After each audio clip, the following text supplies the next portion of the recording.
ससुराल से मायके तक। ये कहानी शुरू होती है नोएडा सेक्टर 25 की फ्लैट नंबर 208 से, जहां प्रिया अपने परिवार के साथ रहती थी और वहीं बगल में रहता था सुमित। सुबह के 7 बजे सुमित प्रिया को आवाज लगाता हुआ सीधा प्रिया के कमरे में जाता है और उसका पैर खींचते हुए उसे हॉल में ले आता है। कितनी देर से कॉल कर रहा हूं मैं तुझे, फोन साइलेंट पर करके सो रही है महारानी।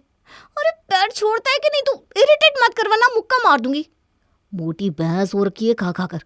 उठने वाली थी ना आज तू जल्दी, तुझे ही जिम का भूत चढ़ा था। कब से जिम के बाहर तुम्हारा वेट कर रहा हूं मैं, और तुम यहाँ नींद पूरी कर रही हो।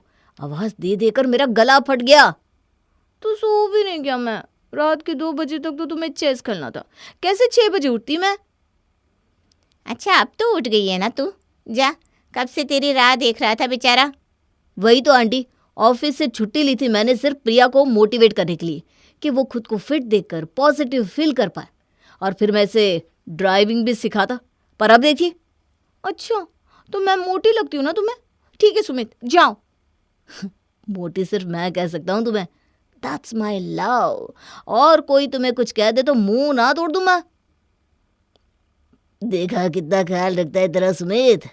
वैसे बेटा, प्रिया को पहले इन चीज़ों से फ़र्क नहीं पड़ता था, पर आजकल तो दिन में 2 वक्त ही खाती है, वो भी कभी आधी रोटी तो कभी एक।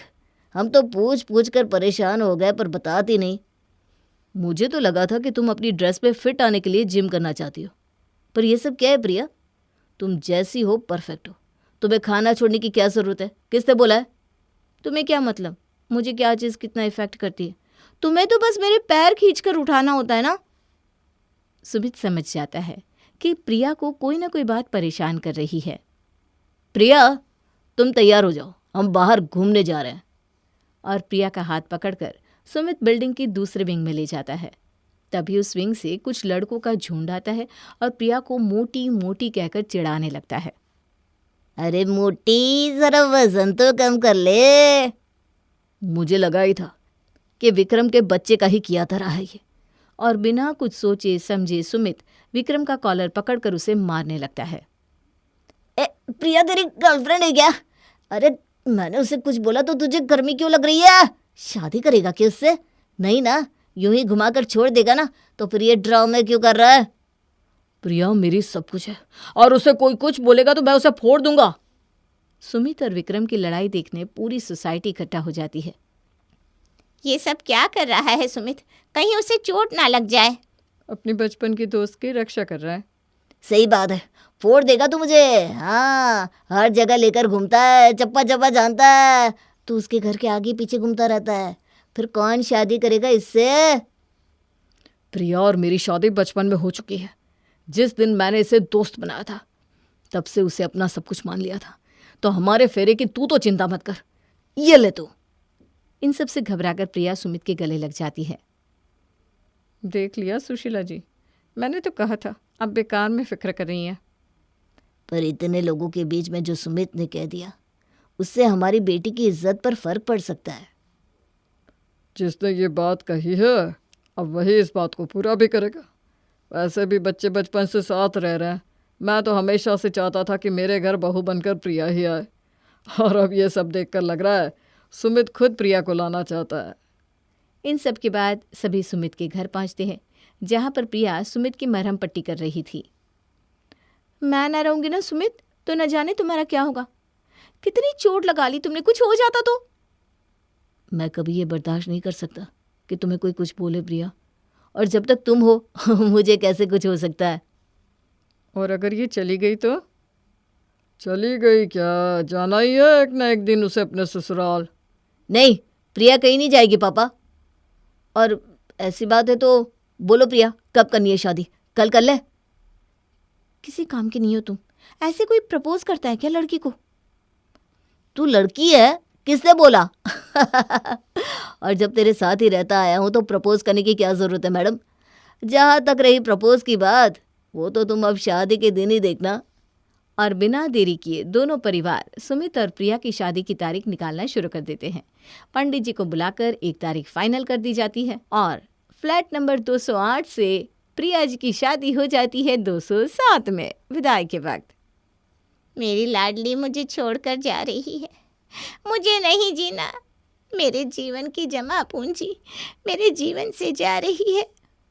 बस एक दीवार की तो दूरी है मम्मी जी, आप क्यों परेशान हो रही है? मैं बहुत अच्छे से ख्याल रखूंगा आपकी बेटी का। दिन भर तो मैं आपके पास ही रहूंगी, आप क्यों फिक्र करती हैं? और बहू बनकर प्रिया अपने ससुराल आ जाती है। अगले दिन एक अच्छी बहू का फर्ज निभाते हुए प्रिया 6 बजे उठकर कमरे से बाहर आती है। 9 बजे उठने वाली हमारी प्रिया 6 बजे उठ गई। अरे बेटा, तूने तो सच में खुद को बहू मान लिया। कोई ज़रूरत नहीं है इतना टेंशन लेने की। तू तो मेरे लिए वही प्रिया है जो मेरे सामने बड़ी हुई है। नहीं मम्मी जी, अब मुझे दोनों घरों को देखना है और वहाँ मम्मी पापा के पास भी कोई नहीं है ना। मम्मी पर सारा प्रेशर आ गया होगा। तो मैं सोच रही थी थोड़ी ज़्यादा सब्ज़ी यहाँ बना लेती हूँ ताकि सब्ज़ी मम्मी को दे दूँ, फिर रोटियाँ तो वो खुद सेक लेंगी। प्रिया ये कह ही रही थी कि तभी सुशीला प्रिया को ढूंढती हुई उसके फ्लैट में पहुँच जाती है। कहाँ थी बेटा? तुझे बिना देखे तो रात काली हो गई मेरी। हाँ बेटा, पूरा घर ही सूना लग रहा है। ये तो बड़ी टेंशन की बात हो गई अंकल जी। बस एक दीवार पार कर प्रिया यहाँ आई है और इतनी तकलीफ हो रही है आप लोगों को। तो ये दीवार तोड़वा देते ना सुशीला। शादी के बाद से ही हम बहनों की तरह रहते आए हैं। मैं तुझे इतनी तकलीफ़ में नहीं देख सकती। वैसे भी क्या फ़र्क पड़ता है, हम दोनों परिवारों को एक दूसरे के घर पर आने जाने की आदत है ही। अब एक साथ एक ही घर में रह लेते हैं, है कि नहीं प्रिया? तोड़ दो ये दीवार। और अगले दिन लेबर को बुलवाकर दोनों फ्लैट को एक फ्लैट कर दिया जाता है। आहा, क्या सही स्पेस निकल गया नहीं प्रभात जी। अब बड़ा बड़ा लग रहा है फ्लैट अपना। अच्छा खासा हॉल एरिया निकल गया है।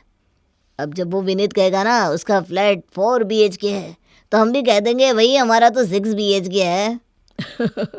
तो हमारे नए घर बनने की खुशी में कुछ चटपटा कुरकुरा हो जाए बहू।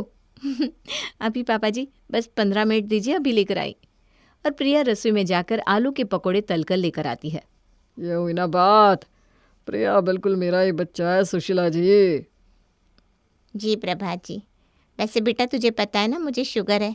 ये उबले हुए आलू के पकोड़े मैं कैसे खाऊंगी? मेरा शुगर बढ़ नहीं जाएगा? अरे मैं तो भूल ही गई थी मम्मी, सॉरी। कोई बात नहीं बेटा, होता है। तू जाकर प्याज के पकोड़े बना कर लिया अपनी मम्मी के लिए। और अपनी सास की बात मानकर प्रिया प्याज के पकोड़े बनाकर ले आती है। और जैसे ही प्याज का पहला पकोड़ा सुशीला अपने मुंह में लेने जाती है, विमल कहता है, आज मंगलवार है और आप प्याज खा रही हैं? हाय, मैं तो भूल ही गई थी। चलिए कोई बात नहीं, मैं बैठी हूँ, आप सब मज़े लूटिए। इस जून की तपती धूप में अचानक आई बारिश के साथ पकोड़े खाने का मज़ा ही कुछ और है नहीं? लीजिए लीजिए, मज़े लीजिए आप सब। ऐसे अच्छा थोड़ी ना लगेगा मम्मी कि सब खा रहे हैं और आप बैठी रहो। मैं अभी आपके लिए पनीर के पकोड़े बना कर लेकर आती हूँ। मेरे लिए पनीर के पकोड़े मत बनाना बहू। वो क्या है ना, तुझे पता ही है पनीर मुझे पचता नहीं है। और तीसरी बार पकौड़े बनाने प्रिया किचन में जाती है। इतना ज़्यादा तेल का स्मेल नाक में चला गया है कि अब मैं खुद ही पकौड़े नहीं खा पाऊंगी। और सबको पकौड़े खिलाने वाली प्रिया बिना खुद पकौड़े खाए रह जाती है। अगली सुबह हमेशा की तरह सुशीला और विमल सुबह 4 बजे उठकर मॉर्निंग वॉक पर निकल पड़ते हैं। पूरे 2 घंटे वॉक किया है आज मैंने। आज तो बड़ी जोर की भूख लग रही है। कुछ अच्छा बनाकर खिलाइएगा सुशीला जी। अरे पहले घर तो चलिए आप। घर पहुंचते ही हमेशा की तरह सुशीला भजन चालू कर किचन में चाय की तैयारी करने लग जाती है और विमल हॉल में न्यूज़ लगाकर बैठ जाता है, जिसकी आवाज़ से प्रभात की आंख खुल जाती है। ये इतनी सुबह सुबह इतना शोर कहाँ से आ रहा है? हमारे घर पर तो कभी इतना शोर नहीं होता। आप शायद भूल गए हैं, आपके परम मित्र को सुबह जल्दी उठने की आदत है। वही होंगे हॉल में। तो ज़रा जाकर उसे टीवी की आवाज़ कम करने के लिए कहिए ना मनीषा जी। नींद आ रही है मुझे। नहीं नहीं नहीं, मैं किसी को कुछ नहीं कहने वाली। अब वो हमारे समधी समधन है, उन्हें कैसा लगेगा? ये घर उनका भी तो है। और अपने कानों को तकिए से ढककर प्रभात सोने की बहुत कोशिश करता है, पर शोर के कारण सो नहीं पाता। और रोज़ 9 बजे तक उठने वाला प्रभात आज 6 बजे ही उठ जाता है।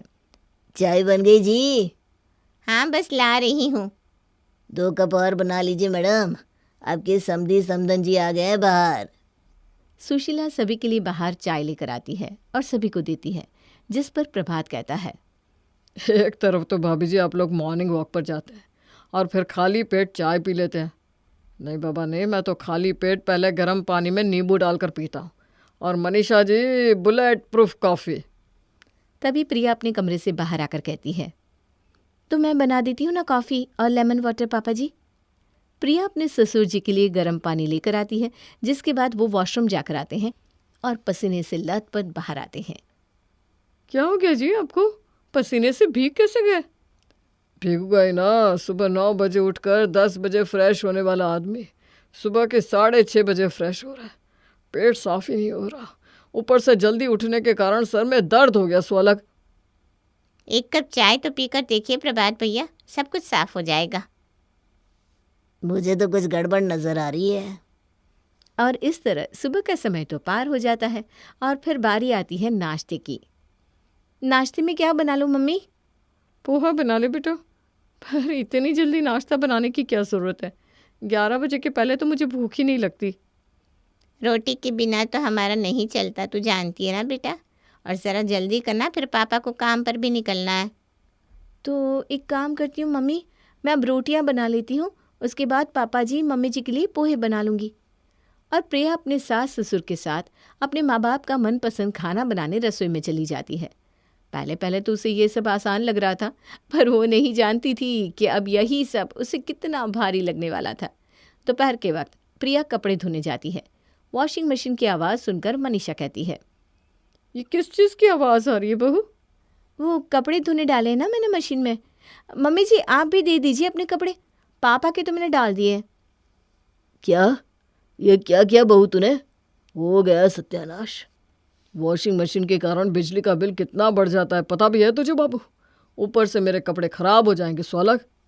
मनीषा जी ज़रा देखिए, आप समझाइए इसे। अब एक ससुर बहू को इन चीज़ों के बारे में रोक टोक करे तो अच्छा नहीं लगता। बहू हमारे घर में ना कोई भी कपड़े मशीन में नहीं धुलता बेटा। क्या हमारे घर में वॉशिंग मशीन नहीं है जो तुझे तेरी माँ का वॉशिंग मशीन यूज़ करना पड़ता है बेटा? पर इन्होंने बिकवा दी।